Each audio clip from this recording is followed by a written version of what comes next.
Et bonjour et bienvenue à tous les guerriers de la lumière.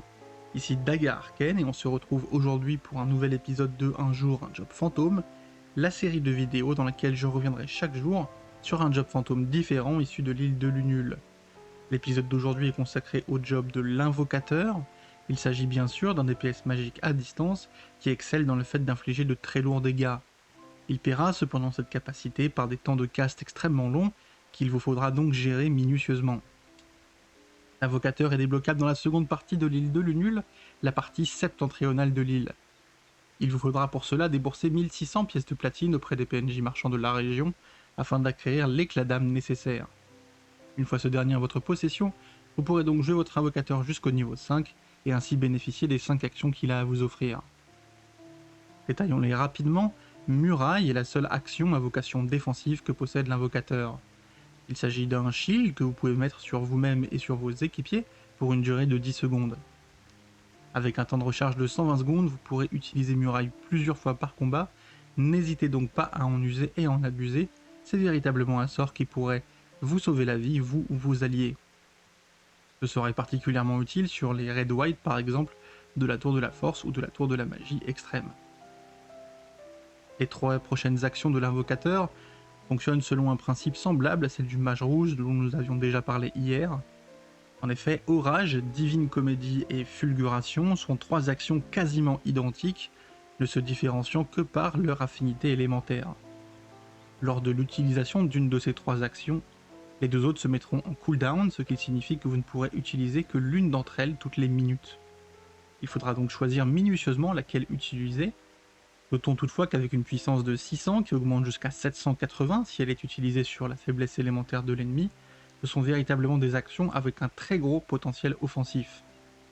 Il faudra toutefois caster le sort pendant près de 4 secondes. Faites donc bien attention à être en sécurité au moment où vous incantez le sort. Comme pour les sorts du mage rouge, si vous ne savez pas quelle est la faiblesse élémentaire de l'ennemi et que vous n'avez pas de mage rouge pour la révéler, vous pouvez simplement utiliser l'un des 3 sorts au hasard. Si celui-ci fait un critique, cela signifie qu'il a touché la faiblesse élémentaire de la cible.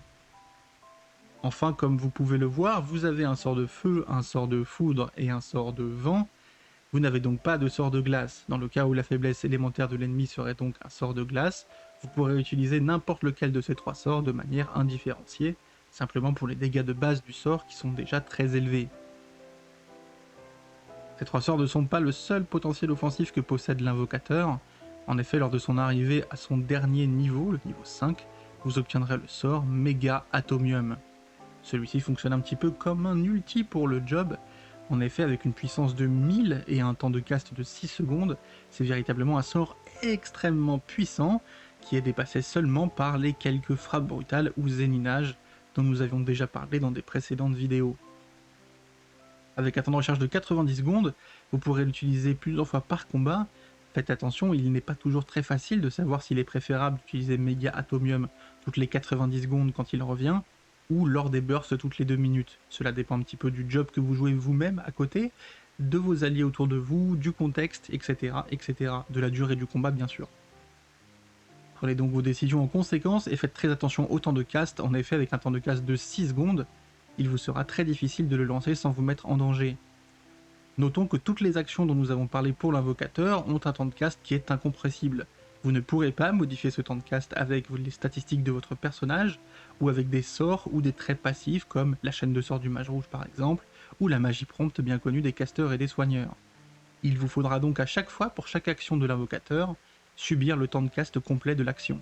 C'est cela qui va véritablement limiter votre potentiel en tant qu'invocateur. À qui s'adresse l'invocateur?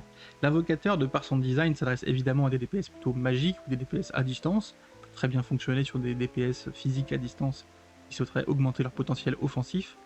De par ses quelques potencies sur ses attaques, il s'agit du job à distance qui inflige le plus de dégâts de toute l'île de Lunul, et l'un des seuls à pouvoir rivaliser à peu près correctement avec le samouraï et le berserker dont nous avions déjà parlé.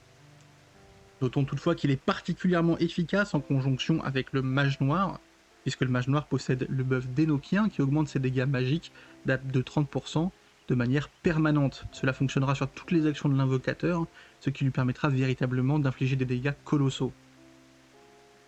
Quelques petits conseils d'utilisation, n'hésitez pas à précast Méga Atomium par exemple, que ce soit au début du combat, afin de ne pas avoir à subir le temps de cast complet, ou avant un burst si vous décidez de l'utiliser pendant un burst. Dans quelle situation utiliser l'invocateur? L'invocateur est un job permettant d'augmenter le potentiel offensif de votre job à vous. C'est donc un job qui s'adapte dans toutes les situations et qui sera bon dans la plupart des cas. Notons toutefois qu'il est un petit peu meilleur dans le cas où ses faiblesses élémentaires sont utilisables. Si la faiblesse élémentaire de l'ennemi est donc la glace, l'invocateur perd un petit peu de son intérêt. Je le trouve assez utile dans la plupart des contenus, et c'est véritablement un job que je prends plaisir à jouer. Faites cependant attention à ces temps de cast, notamment dans la tour de la magie extrême et dans la tour de la force, où perdre une vie à cause d'un cast un petit peu long vous handicaperait énormément à cause du système de résurrection. Voilà, c'est tout pour l'invocateur, un des rares jobs à distance ou magiques qui peuvent rivaliser avec le samouraï. J'espère que ces quelques infos vous auront plu. C'était Daga Arcane pour Synergie 14 et on se retrouve très vite pour un nouvel épisode de Un jour un job fantôme.